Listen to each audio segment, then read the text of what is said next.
Hi, everybody. Thanks for joining us for another edition of Hold My Drink, where we navigate the news and politics with a chaser of civility. I'm your host, Jen, inviting you to grab your favorite beverage, sit back, and imagine with us how to create a new American identity together. Welcome to this week's Hold My Drink and Counterweight podcast with my co-host, David Bernstein. Today, we are speaking with Buck Angel. And Buck, there's really not much that you don't do. I'm pretty sure you are a human rights activist, you're an entrepreneur, you're a speaker, you're a transsexual man, and I love so much the hat that you're wearing today because it says Tranpaw, and that is, of all the names that you've been called, and we'll get into that, Tranpaw is my favorite. Right on. But before we get started, we always start our conversation with seeing what we're drinking for this day. And so, Buck, do you bring a drink to the table? I sure do. The thing I always drink every day, water. I don't drink alcohol. I haven't drank for like 30 years. I don't even know anymore what it is. But, so I enjoy my water. Good for you. Right on. I should think about that, but no, it's not to shame anybody. It was my own stuff. No. My own stuff. I didn't take it like that either. But every day I'm like, So, David, anything for you? Well, I was planning on getting some bourbon, but my last Zoom call went right up to the edge of this call, and I didn't even have a chance to go and get a filler. So, yeah, kind of downer. But I'll enjoy the whatever your spirits through you vicariously. Yes. Right, so I am the one with the alcohol, and I've got nothing exciting. It's just my normal wine. I really need to have a public service announcement and have people tell me what I should be drinking because David and I have gotten boring. It's bourbon and wine, right, David? I mean, like we need like some cocktail. We need some mixologists. That's exactly right. No, you should have somebody. I have a great idea for you. You should get a cocktail company to sponsor your podcast, and then you can have drinks made. That could be the drink made. So that's what you should do. You should reach out. There you go. That's why you're an entrepreneur and we're not. Thanks for we'll take it. Yeah. Right. Do it. Anyone listening, Buck Angel says. So with that, Buck, I just before we really invited you on because you are someone who really believes in viewpoint diversity. You go against the grain. But before we ask you those kind of questions, I mean, I just want to know, who is Buck Angel? And if start as early as you want, but I just love to hear your life. I mean, I know because I've been following you. I know that you have experienced homelessness. I know that you are in the porn industry. I know that you are now an entrepreneur. But just start at the beginning. Like, how did you? Wow. I know. Big question, right? Big. No, it is a big question for a person like myself who survived and is here alive. So that being said, I don't want to get all dramatic, but my life is kind of insane. Like sometimes I just can't even believe I'm actually 58 years old now, and here I am. But that I'm being called Tranpaw. But really, kind of in a big nutshell, I was born female. 1962. We didn't discuss these things of feeling different than even gay, straight, whatever. You just didn't have those talks. My parents noticed me very much leaning towards the male side as a girl, and they very much blessed me with that. They never had an issue with me being Buck. They even called me Buck. My girl name was Laura, my birth name, but they called me Buck, and I was like that little boy, and what we call a tomboy, and somebody who's just in that gender space, and it's okay. I think all kids play on some level with that stuff. So my parents were kind of very progressive in the fact that they let me just be Buck, bought me boy toys, let me wear boy clothes. There was turmoil when I had to do things like go to church or go to family functions, and I had to dress as Laura and the little girl. So there were some mixed messages for me growing up. But other than that, I will tell you that I had an awesome childhood. My parents were awesome. I had a great childhood. It wasn't until I got to be like 16 and 17 and things start to change and you start to grow into your body as a female, and those things were happening to me and I was completely at a loss for it. And my mom didn't talk to me. I have two sisters, an older and a younger sister. She didn't talk to me about menstruation or any of those things because on some level I think they thought of me as a boy. And I got left out of that equation, and so I was very much of a loner, and I started drinking alcohol, and I started, doing things called cutting, where I cut myself, and I started going to a psychiatrist who just labeled me a very masculine woman and a lesbian, and then they gave me antidepressants, which led me into suicide attempts, and then I got put into a psychiatric hospital at 17.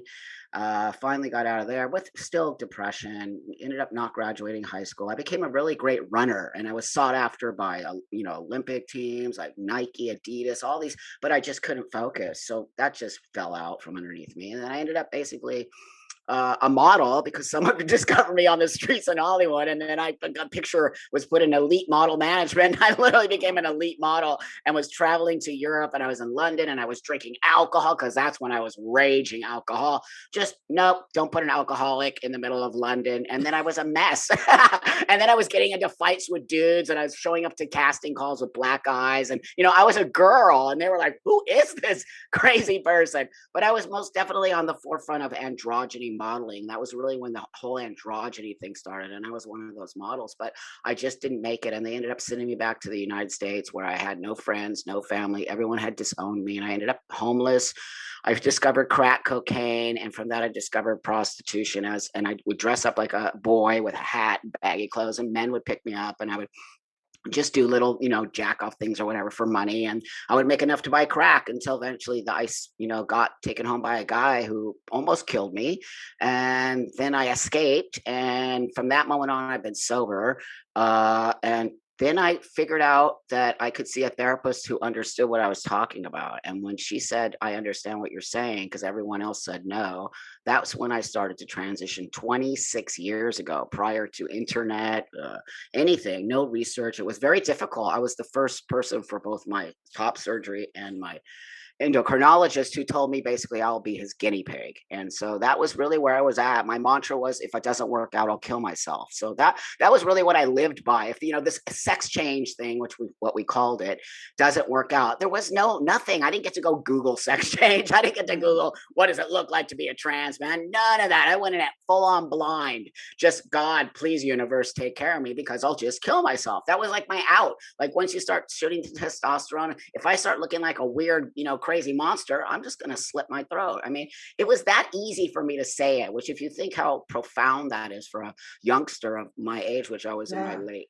20s, early 30s, it was, just horrible. I don't ever want anybody to feel that way ever again. So then, eventually I started doing pornography, and that became a thing. And that's how I really built my brand, was through pornography. And then I became a public speaker and travel. I travel the world now talking about my transition. And now, and then what happens is this: when you start to become sort of more of a voice for a certain community, or you become the person who's sought or seen more than the rest of a more marginalized community, that's not necessarily a good thing. But you get into a place where crabs in the bucket syndrome happens. And I noticed that more than ever in the last 5 or so years, I have been attacked by my community on some level, because I don't toe a party line, and I never have, and I never will, and I don't think for anybody else but myself. And so that's always been my. I got beat up 20 years ago when I started porn. Can you imagine what happened? The whole world freaked out on me, but there I was, and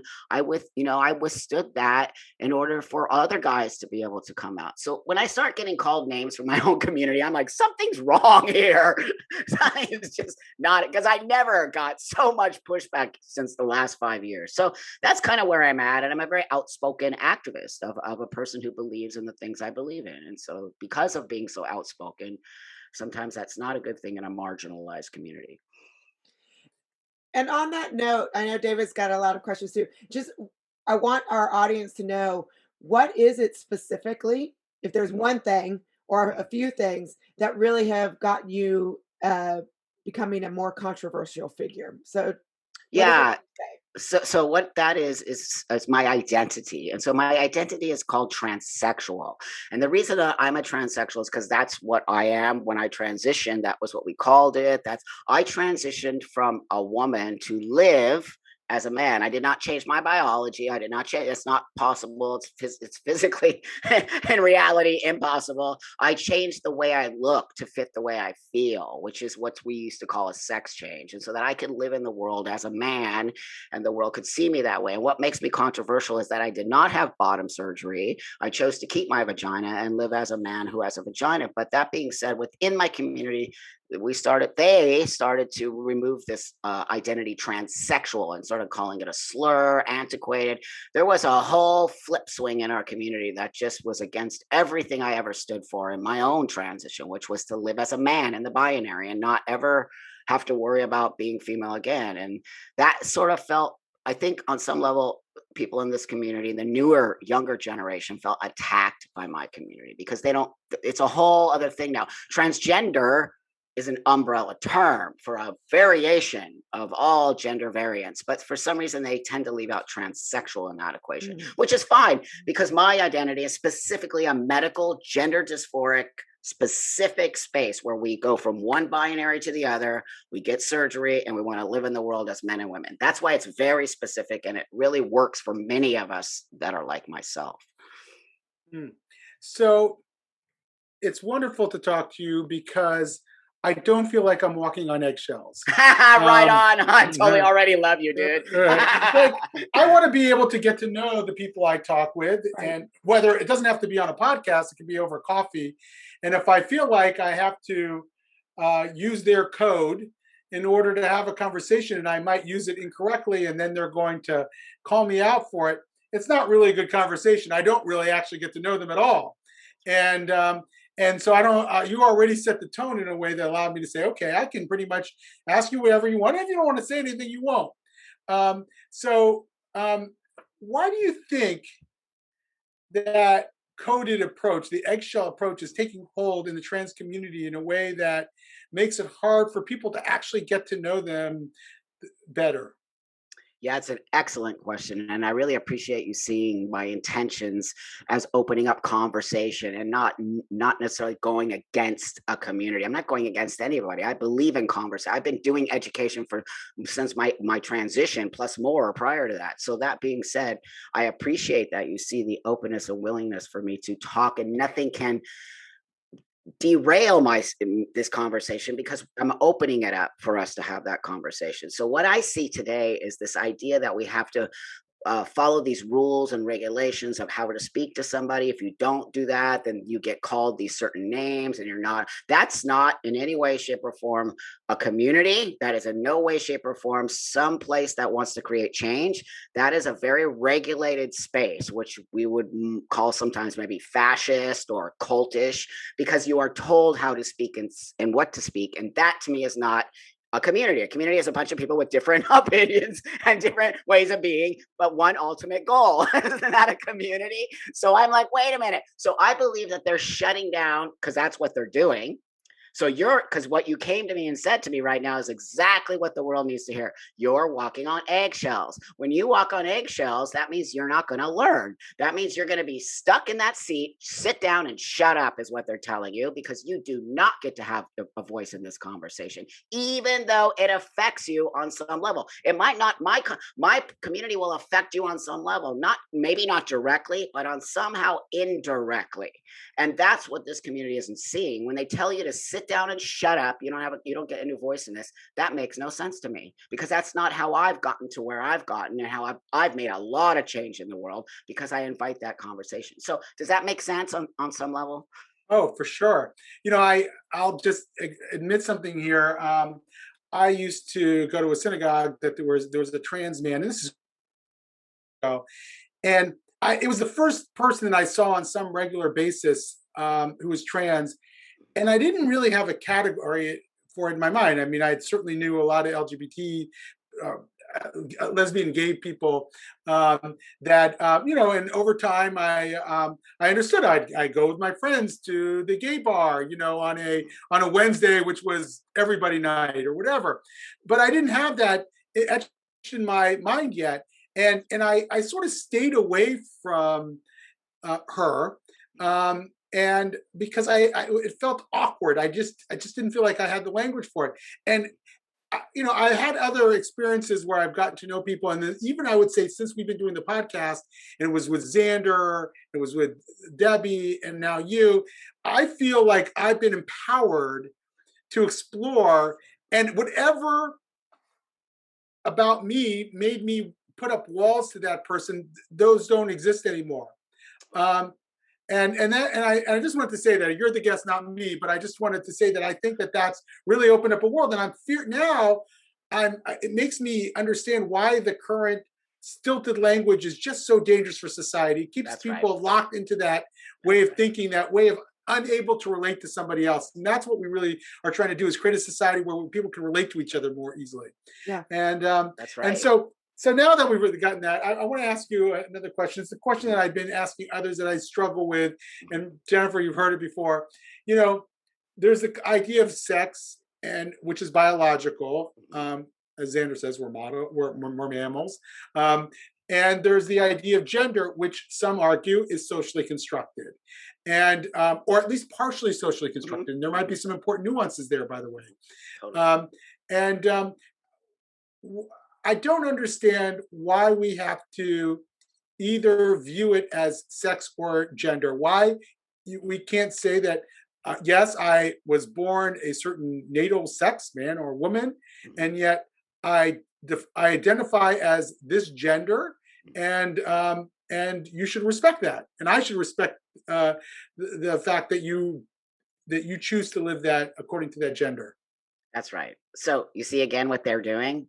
They're dismantling something that has been put into place to help us all figure out who we are in the world.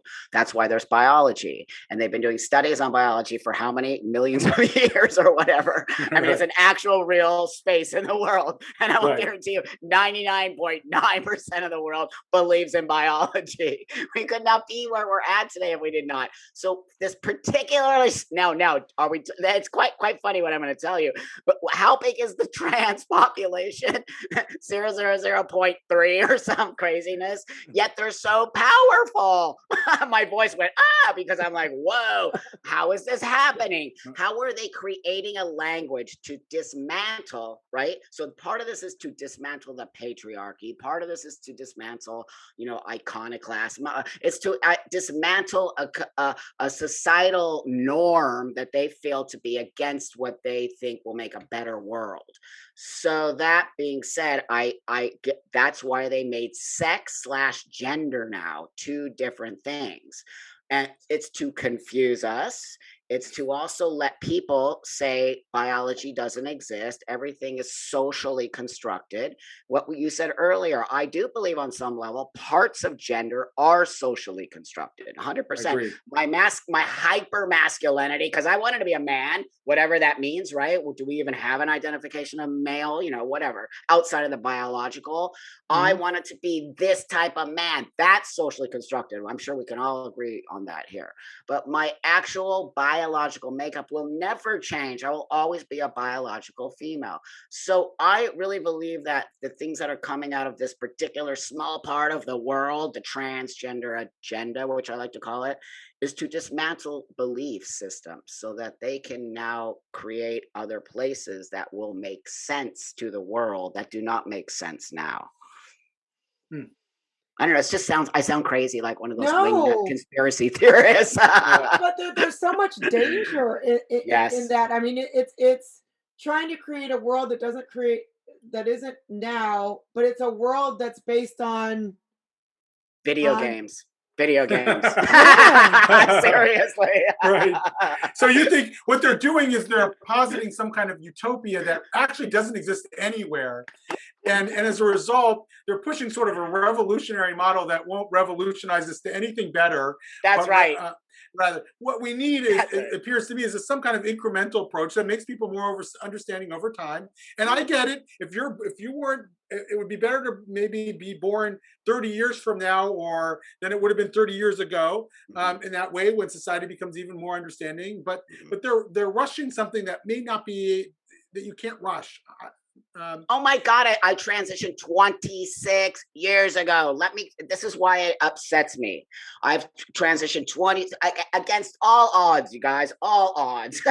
And here I stand because that to me, that's why I make myself president in the world. I want people to see perseverance. I want people to say, it has nothing to do with me being a trans guy. It has everything to do with me being and wanting to have a life. And that's why I speak outside of this community. I'm like, bullshit. I'm not going to put myself over there. Those people, first of all, I don't even know what's going on. Secondly, that's not my transition. I did not transition to be pigeonholed into a space and say, you can't say this and you can't. That is not who I am and not who I've ever been. I've always pushed against, even with my pornography, I pushed against a system that said men only have penises and women only have vaginas. I pushed against that. And I said, wait a minute here. Let's have that conversation. I actually have a vagina and look at me. So I already had people thinking about, but I never tried to dismantle biology. What I tried to say is, yeah, the world sees things and you don't know. I could be walking down the street. You have no idea what's in my pants. But the minute you find out what's in my pants, your whole idea of who I am changes.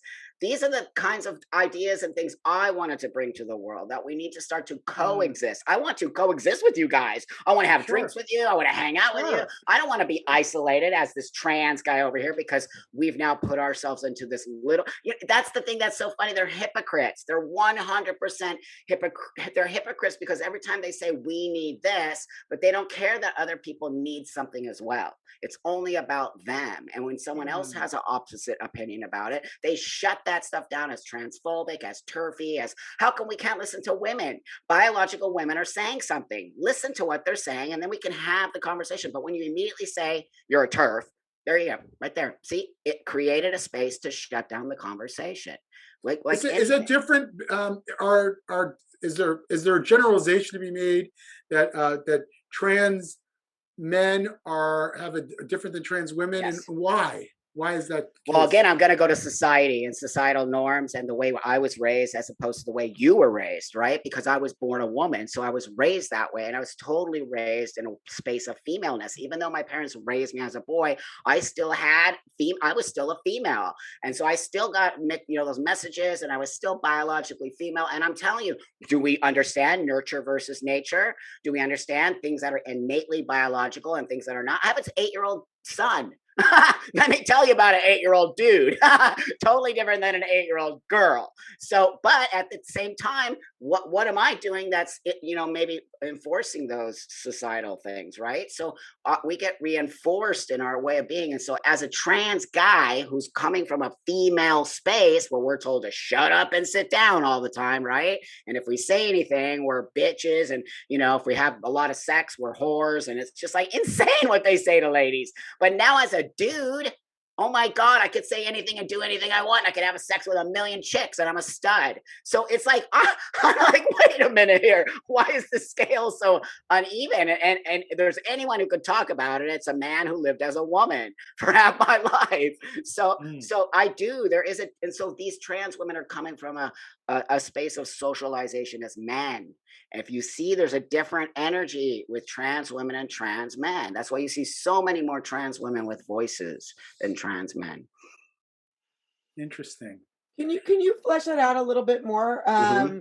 So you see more trans women with voices because why? I need more. I need more. Okay, details. why? Because again, think about it. You're transitioning from a man, raised as a man, have all the societal okays of being a man, which means you learn how to be more forward.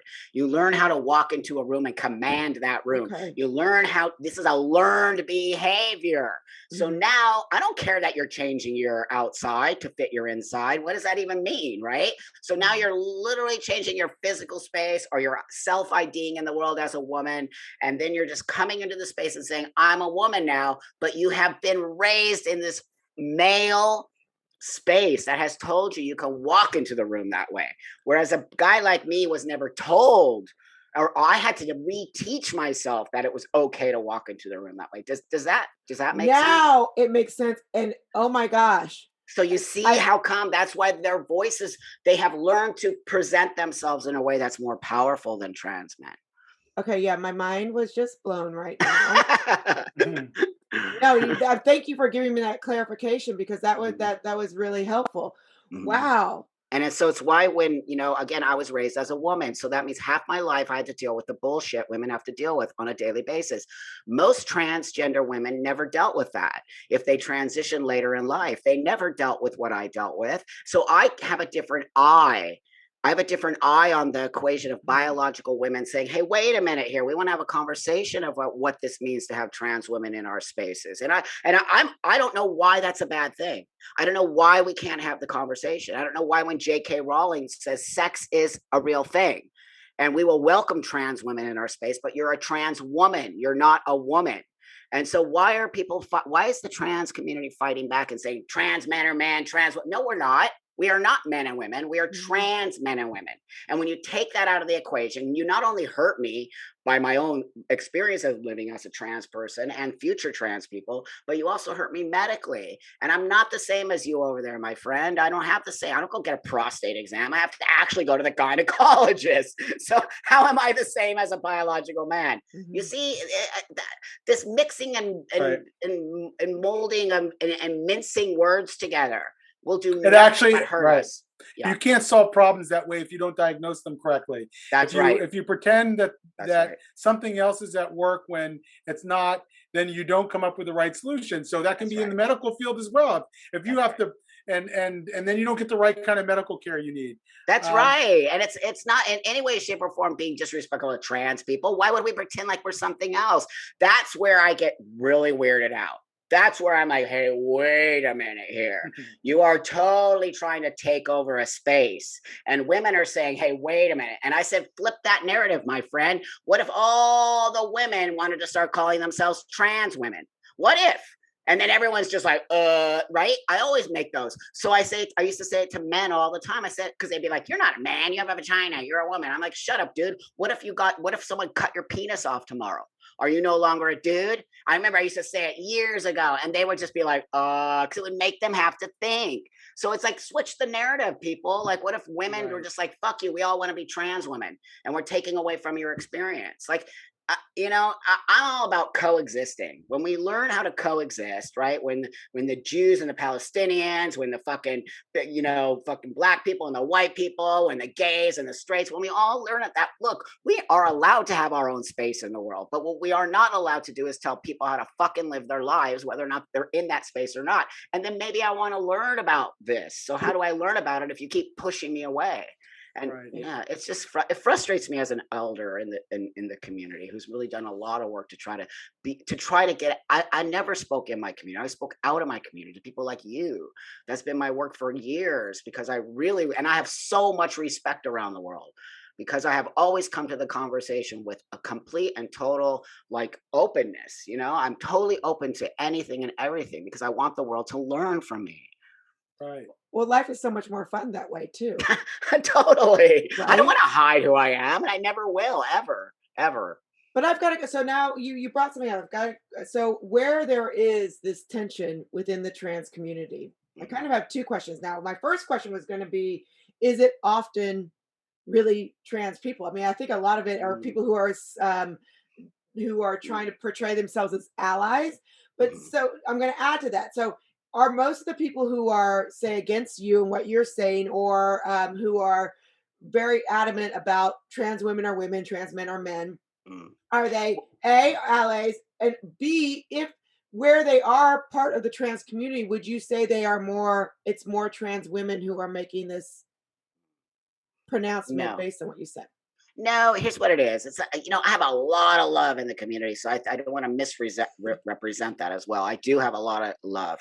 I would say there's a lot of friction, right? So there's also what we had in high school, right? Cliques. Mhm, Yeah. There's mhm, a lot of mhm, cliques in the trans community because there's so many new labels. That's why transgender as an umbrella term is dangerous.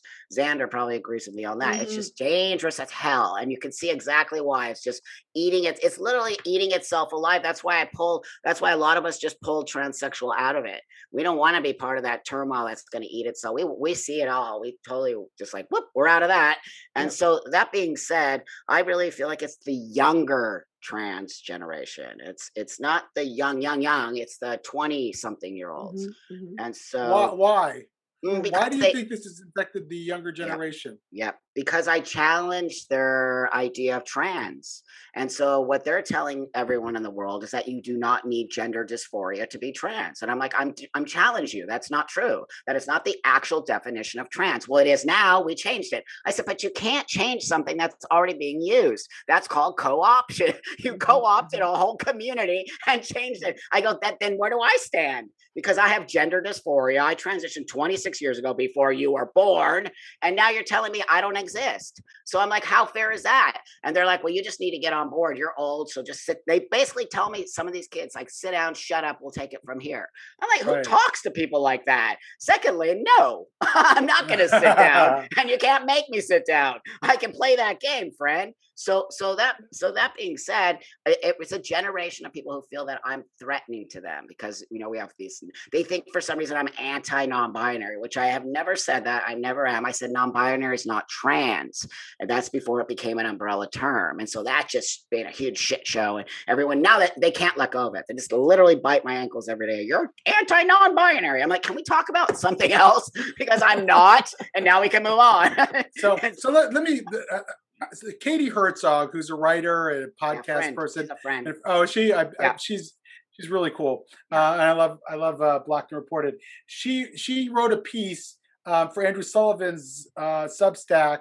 Where have all the lesbians gone? And she was talking about how, like, she growing up, I gather she's in her late 30s, maybe earlier 40s, yeah, something like that. There were lesbians, and now all of a sudden everybody's either non-binary yeah, or yeah. trans or whatever, and she feels like a whole generation has sort of changed its fundamental identity or orientation.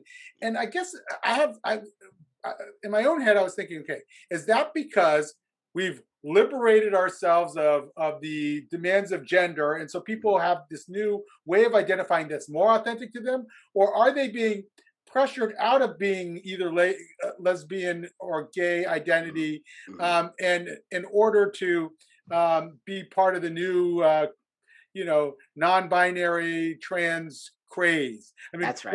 which one is that? Is it, or is it a little bit of both of those? All the above. Right. I mean, again, remember, everyone out there, please, I am not the guy who runs any community. I'm just Trampa, this old tranny who fucking trying to stay alive.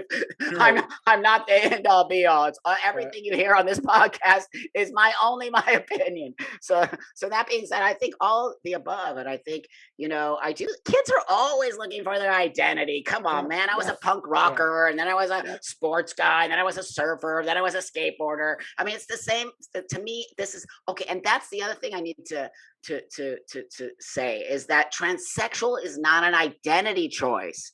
It's a means to a way of living authentically. Where transgender is now an identity choice. These kids are, Ah. I'm trans, I'm trans. Mm. We never said we're trans. We always said we're men and women because Mhm. that was on our ultimate goal was to go from A to Z, right? To go from men to women and Mhm. women to men. Mhm. Where the transgender umbrella is about identity. These kids, non-binary, gender non-conforming, F to M, Right. they label themselves with it. They don't even see Well. what they're doing. I'm like, you guys, it's a label. No, it isn't. It's my. I go, no, you're labeling yourself. Don't you see? We didn't label Mhm. ourselves. That wasn't the Mhm. point. And so what I see is this idea that these kids just need an identity. They all want to be part of the new club, and Mhm. the new club is trans. Now, within that, Wow. there are most definitely people like me, and that's going to be the problem. They're getting lost in the equation because a lot of people are saying they're not, like you don't have to medically transition. You don't need gender dysphoria Mhm. to be trans. So you don't need a diagnosis now. It's Mhm. called self ID. So anyone, you guys could say you're trans right now, and that's it. No one will question it. Okay, Bizarre. so you just blew my mind yet again. Thank you very much, Buck. Yeah, mine too. But it's funny that you said that because here's something I'm going to tell you something that I've kind of never said for fear of Mhm. eggshells. That's right.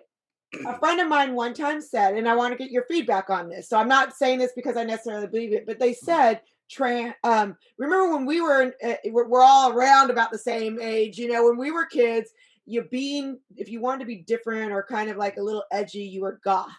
You Right. were all black, you were goth. Exactly. And so an acquaintance of mine said trans is the new goth. That's right. That's right. And I always like it blew me That's away, right. but of course I never said that to anyone. I mean, I was like, that's kind of really, I think that might be true, but I don't want to offend anyone. But what I'm hearing from you, I mean, I think that that's really true because I see a lot of people and we shouldn't box people in. If they want to experiment, Nope. experiment away. That's right. But I do wonder exactly what you said. It's this search for identity and your definition and your difference of transsexual versus transgender that just blew my mind because That's there right. I mean, and you mentioned that Xander did talk to us about this because Hmm. he also identifies as transsexual, That's not right. transgender, and that's where he gets a lot of the slack That's right. We and both do. flack We both do. because He works in the mental health field. So imagine that. mhm, He's getting pushed mhm, back by other mental health care. Me and Xander are pretty much right on all of our thinking. We're older guys. We transitioned a long time ago. We wanted to be men. That's what we did. We've made a he's very successful. I'm very successful. That's all we ever wanted to be in the world. And now we're getting pushback from a community that says what we're doing is wrong and what we're doing is not okay. And it's like, what? We've been doing this for like ever. And literally without Xander, a lot of you guys wouldn't even have the mental health care you have. So, I really feel that they feel threatened by us because on some level they feel this is what I really believe that on some level people will start to see what's really going on over there. And what's really going on over there is an identity choice. It's not the same as actual gender dysphoria where you need medical transitioning and all of that. So they're trying to make it where anybody in the world, it's called self ID. And you don't have no question about it. And that's fine. I don't care.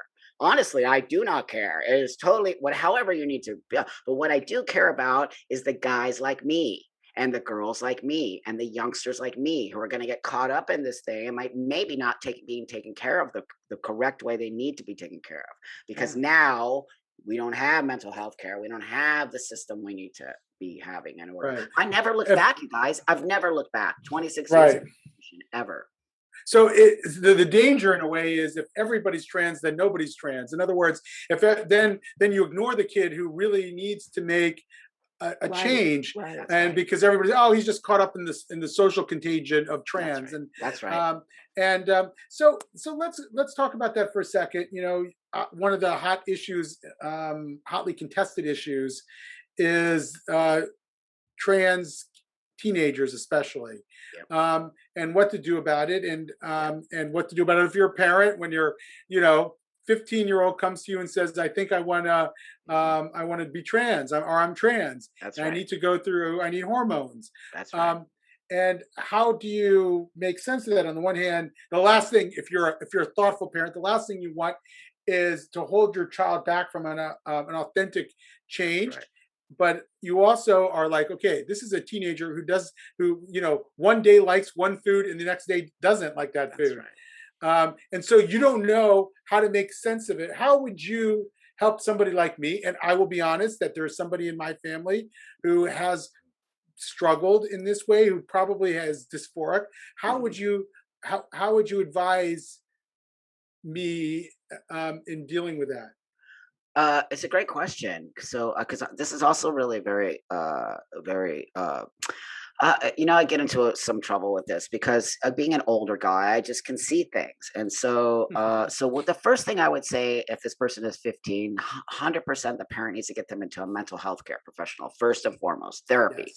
That was the number one thing. I would not ever recommend anything else. I don't care about a doctor. I don't care about a lawyer. I don't care about surgery. None of that matters. What matters is this kid gets the right diagnosis, for a lack of a better word. So these are the things the community is trying to stop, is that we're not mentally ill, so we don't need a diagnosis, so that somebody could just make the wrong fucking choice at 15. Yeah, right, that's a safe way to fucking push a kid through a system, you idiots. It pisses me off because now we have a thing called detransitioners, and because we had self ID in the UK specifically, it just went crazy, and all these kids transitioned with no doctor, and they all got breasts removed and took hormones, and in a year or two decided they weren't really trans. Yet here they are growing mustaches, have no boobs. Some of them have no have had hysterectomies, and they're at 20. They're like, okay, now what? Can you? I mean, this is why I keep saying I don't care if you're going to suffer mentally for a year or two. You damn well better suffer for at least a year or two mentally, and whatever that means, because you will suffer so much harder if you do physical, medical stuff to your body that is irreversible. This is what people don't understand. So if the kid is going to mental health, he's dealing with his mental health, right? But if he's just going and cutting his boobs off, what? Now what? They're just going to chop your boobs off and send you on your way. Where did the kids start to really connect to that situation on some level? It's a very traumatic thing to happen to a youngster. So, number one, mental health care. And I'm going to say this too, which is very controversial. I don't believe in gender therapists. I believe in therapists who are very widely, have a lot of different things going on. I believe if you send somebody to a gender therapist, what is their objective?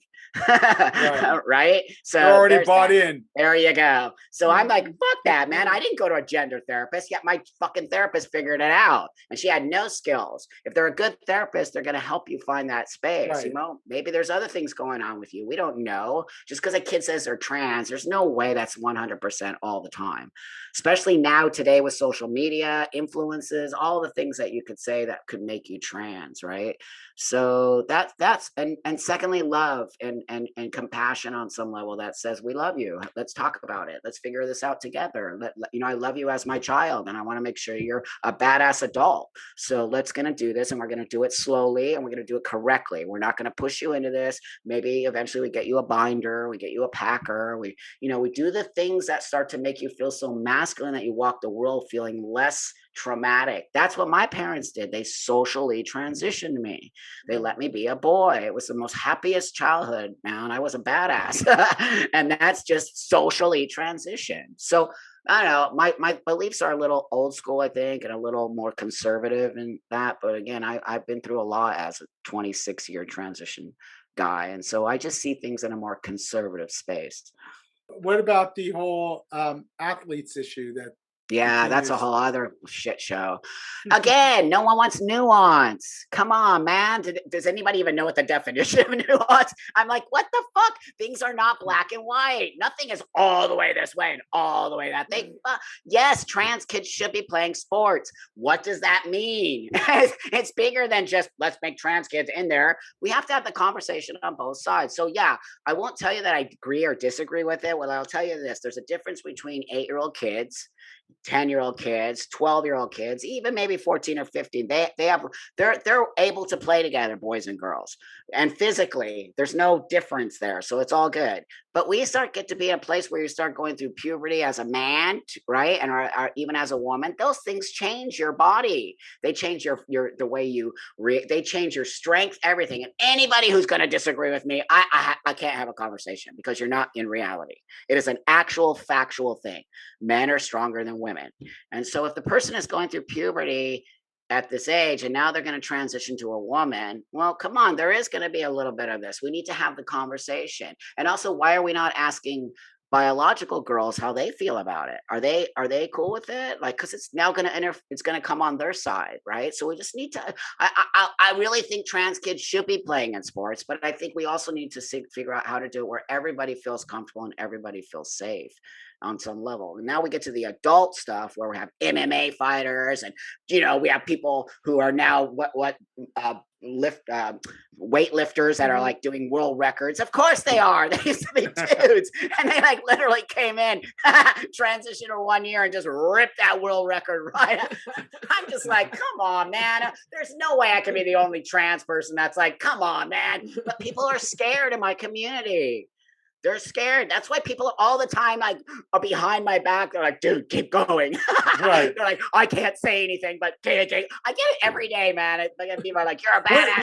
what what do you do? Do you actually encourage some people to say, "Listen, I'll do this. I got your back, but maybe you can come out a little bit and help me out here a bit." I mean, Of is that course I do. And they're like, dude, I can't, I'll lose my job and I don't want ever anybody to lose their job. I right? won't lose my job because I own my own companies. Number one. Number Right. two, I didn't pigeonhole myself into one space.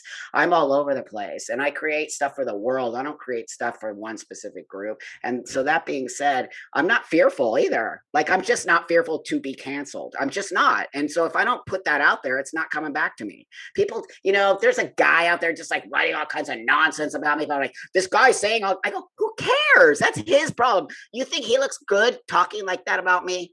And if he does, I don't care about those people. They don't need to be in my life. But trust me, when people put that kind of energy out in the world, people see it. Why do you want to dismantle me? Why do you want to take me down? Why? It says to me like something's going on with you, not with me. Mm. Scared of my voice. They don't like the things that I say because it's not towing the party line, which I will never do. I've Yeah. got David, I've got two like kind of fun ending Yeah. questions, but if you've got something, Go for it, okay. please. My first question is, I've heard you say this before when I was doing listening to some of your other podcasts, and pardon my ignorance, what is a turf? I'm so glad though that you don't know what it is. I kind of don't want to even say it. I'm Oh like, my. "Yay, somebody doesn't know it."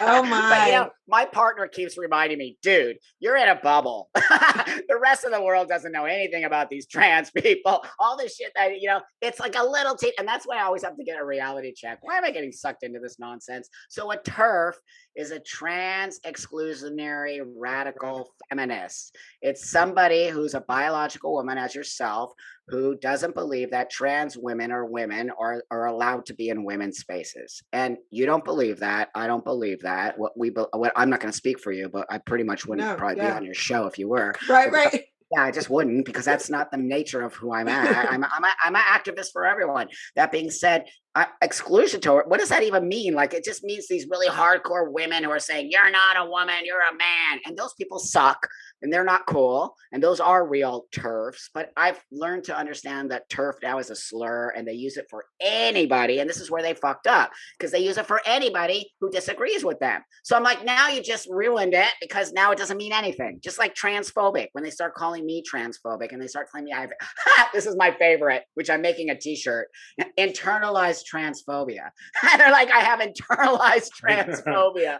I'm like, this is so good. You guys are making up some good shit. So someone's actually accused you of that? Oh, all the time. That's hilarious. Those young kids, the ones who don't like me, who are non-binary, you're like, you hate non-binary. You're internalized transphobia. You're just like, what the hell are you talking about? I don't even know what they're talking. I'm like, you kids and your language. Speaking of, I'm so cracking up at my ignorance, and you just telling me about TERF, because I do feel like a grandma now, because it's like when the song WAP came out and I found out what it meant, I was like, oh no. And my son, of course, who's 17, he's like he's laughing his rear off, and I'm like, oh, you can't. Oh, whoa. so now we're showing our age here. Right on. Awesome. I'm so glad though I transitioned in a time of no social media. I do feel sorry for these kids. I think they are caught up in some nonsense. They just are, a lot of these kids are lonely, and we had COVID and they're at home and they have and who knows, man, they'd be in an abusive space and they're just like latching on to all these other kids, and they're all feeding off each other's fucked up energy, and it's just creating a ball of anger and insanity. And I'm coming in like, kids, please, man, calm down. Like, I'm like telling them every day, trans is only this much of who you are. You're putting too much weight on that, too much, and it's going to break. Your foundation is going to break because the only thing you have on your foundation is this idea that you're trans, nothing else. And there's nothing else, and that's so important too. I mean, that's just all of our like gender or sexuality. That's just such a fraction of who we are. I mean, do you like to read books, or do you like to go run? I mean, there's just so much here. But speaking of which, so this is my last question for you, and it's a fun question because I heard you talk about this. You said in one of your podcasts, I believe with Dr. So, that someone asked you, like, what is your workout routine? You're like, oh, come on, you can't even do what I do.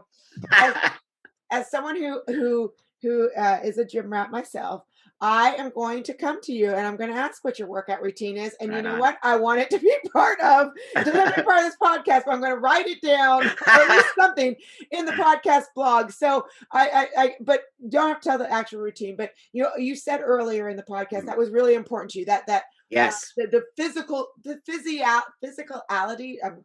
Yes, my English is no. You're right. You're right. Like that look to you is very, very important. Very as an identity as a man. So, that's right. So clearly working out as So well? right, that no, so I'll tell you my workout routine. So I Yeah. used to go to the gym all the time. COVID hit, we stopped going to the gym, and I'll be 60 next year. So I'm like, you know what, man, I need to like get myself into a space that I don't need to be bulking up, and it's hard work to do that. You have to fucking just take so much shit and I don't feel good anymore. I want to feel good at 60. I want to feel lean and badass. So I really completely changed my workout routine to body weight. So what I do is a shit Mhm. ton of pull-ups, push-ups. I started working on handstands. So now I'm going to be doing these handstand things, like all kinds of like holding yourself vertical, real calisthenic type workouts, right? Like really working with Mm. balls and kettlebells and different types of. I have the rings where now I'm doing all Mhm. kinds of Mhm. ring exercises, Mhm. and so I feel 100 billion times better as well. I'm not putting all that massive weight on my body where I used to do, and now I feel more flexible. I do yoga, I do stretching, but mostly my main muscular to create muscle on my body is mostly within the space of calisthenics, like pull-ups, push-ups, body weight exercises, handstands. I mean, you can learn so much too. Just go to TikTok, but you would be about blown away how many great workouts are on there. So I'm learning how to do. I want to do eventually handstand walks, and that's my ultimate goal Yeah. at 60, to be able Yeah. to get up Wow. on my handstand and walk across the floor.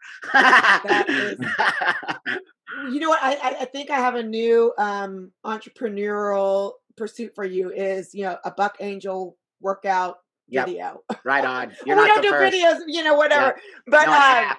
yeah, an Excellent. app, a Buck Yeah. Angel workout app. But Excellent. I'm at the same place where you are with what you just said on those Hmm. workouts as we're That's right. aging. So, It's oh good for you. man, It's better for you than it's it is. It's an actual better workout. I really believe in body weight. You could actually have the most awesome body weight exercises. well, I'll end with this. I don't want to get into our like workout routines too much, but my husband's a very large Mm. physically fit man. And when we first met, I was actually competing in figure competitions, and I was Oh, doing um Krav Maga. So I'd come home with like bruises on my body from Krav Maga from fighting. And awesome. and he's such a big guy. He was like, I don't want to go out with you because they're gonna think I did it. Mm. I totally relate. I totally relate. You know? It's real. And so even Yep. though I identified with being a strong woman, I kind of Yep. took it to this level of where you're at, like with more calisthenics, Yep. kettlebells, more cardio, because I saw from his eyes, yeah, they probably do think that you did Right. Oh no, that. totally, 100%. I mean, it's a real thing. I look like a scary dude. You know what I mean? Like people, if a woman said I hit it, they're gonna believe her over me. That's like a real thing. So it is. If you look like like how he sounds like he looks, then yeah, people are gonna be like, "Well, dude," or "Hey, lady, why you staying with that dude?" Right. So I chose him over my aggressive workout routine. There you Right go. on. Excellent. Right on. Well, that said, I'm almost done with my drink, but you are like a gem. You are such a treasure. Thank you for Oh, thank being you. in this world. Oh, that's sweet. Thank you. No, Great I energy. appreciate it. I appreciate you guys a lot. It means a lot to me to have my voice put out there and to the world. And because, I have a different opinion and I don't want the whole world to think all trans people are this way or people who are, it took a lot for me to get to this space. And I feel as if I do and have earned my space in this world and my voice. And so, Absolutely. it hurts your feelings on some level when a young generation comes in and is like, "Rah!" Like, what? What's happening here? Do all old people get kicked in the balls? I don't know about this. But And you're anyway, I like, just want to say that. Thank you guys. I appreciate you. and you're a trampa, so people need to like start like paying attention.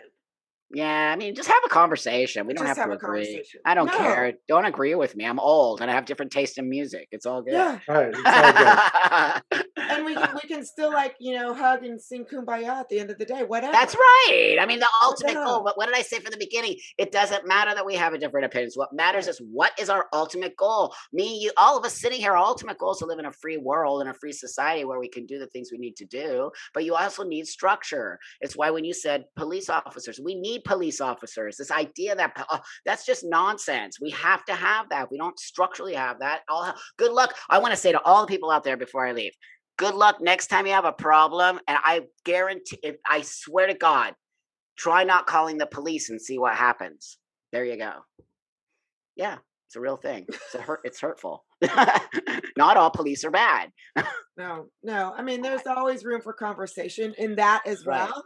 That's right. but the demonization, That's right. the collective demonization. That's right. That is exactly right. And that's what I say to people out there. Put yourself on the other side. Mm. Come on. Yeah, there's some problems in the police department. There's some problems in the trans community. There's problems in every community. Let's look at the problem and fix it. And the police are willing to look at it. They are. They want to look at it. They want to change the system. They see it. But, you know, my sister said it all the time. Of course, there's bad cops. We don't like them either. Yeah. Right. Yeah. Yeah. Yeah. Give you a bad name. That's right. Absolutely. That's why bad trannies give us a bad name. And I can say it because I'm a tranny. You You just know, did. and I'm so laughing at your use of that word too, because again, my son, you know, being 17, and in a school where he has quite a few transsexual friends. I think Transgender. transgender friends is what they prefer. And I think one time someone around him used the word tranny, and he who he's not, he's, you know, he's a normal, you know, and Yeah, yeah. not normal. I know. That's not I know what you mean. I know what you mean. heterosexual, That's right. cisgender, whatever. And he was mortified. He was mortified. Because it is a slur. Intention, people.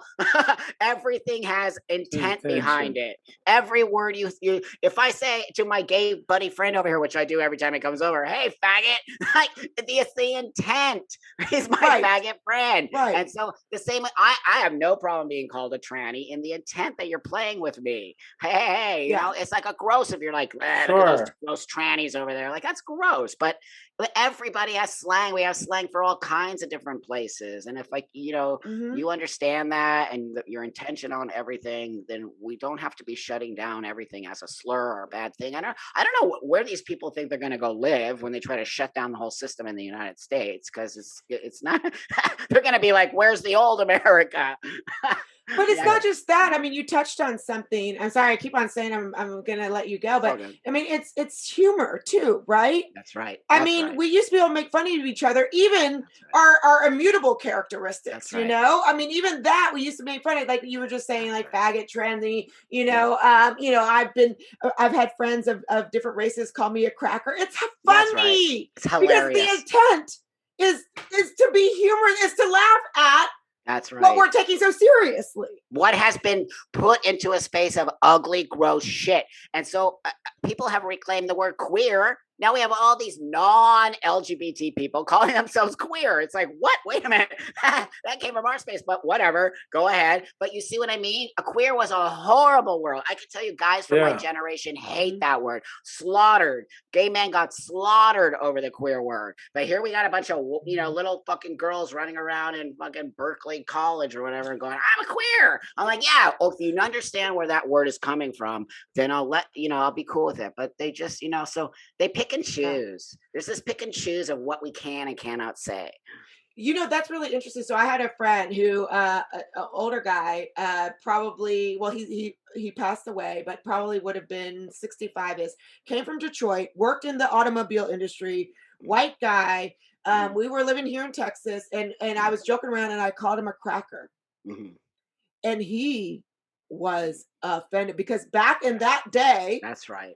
in, you know, Detroit, That's right. Michigan, when you Yeah. were called a cracker, it was truly a slur. It wasn't funny anymore. That's And right. that blew me away because I was like, oh, Yeah. well, it's kind of, you know, like funny now. Yeah. And so, like you're saying, like, I mean, No, that difference in generation and how, generation. yeah. It's a huge thing. You know, my mom comes from West Virginia where they call them hillbillies, right? And so I always Mhm. crack up, hey, mom, our hillbilly family. She's like, never say that ever again. She got pissed at me. I was like, it's a joke. She goes, it's not a joke. And I was like, Yeah. okay, never mind. Yeah. And then they write the hillbilly elegy. It's a I bestseller. know. Yeah, right. And I'm just like, but you could see. My mom's 82. You could see the damage inside of her, you know? Right, because it But was used as a demeaning way. Oh Mhm, yeah, Right. mhm, totally. It was horrible what was happening back mhm. in those days, right? In the coal Sure. mine and all that shit. My grandfather, a coal miner, all that nonsense.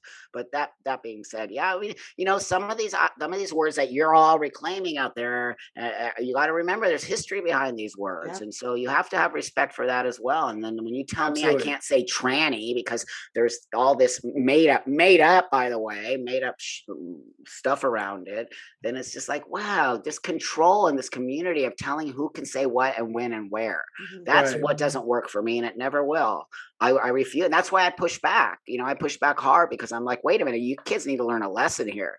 This is not how the world works, and you're not going to get your way every time. You can't go into the university and say that the teacher misgendered you. Now you're going to get the teacher fired.